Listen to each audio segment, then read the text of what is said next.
Welcome to the Rim Break Rodeo. We hope this video helps. You start by confirming the paint kit matches your Deadside client version. Mismatches cause missing assets. Once confirmed, enable developer mode in-game and back up your profile folder to avoid data loss. Next, launch the kit and load the default template so layers align with game models. While you set DPI and canvas size, make sure to select the correct skin map for the weapon or gear you'll modify. These first steps let you work without surprises and preserve a safe restore point. Once your template is ready, zoom into the UV islands and use the reference view to align seams precisely. This prevents texture stretching in-game. You should paint in non-destructive layers, base color, accents, wear maps, then decals, so you can tweak each element independently. Periodically export low-res previews and import them into the Deadside client to inspect how lighting and normal maps react.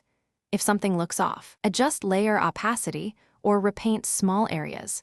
Iterative, you finalize by exporting the layered PSD to the required format and bit depth, usually PNG or TGA with correct alpha, then replace the target files in the Deadside mod folder. Once done, clear the game's shader and texture cache and launch to test under several lighting conditions to catch specular or normal errors. If textures appear misaligned or missing, restore your backup immediately, recheck UV alignment and layer order, and confirm the kit and client versions match. That single troubleshooting step fixes most problems. Thanks for watching. Consider subscribing if we helped you.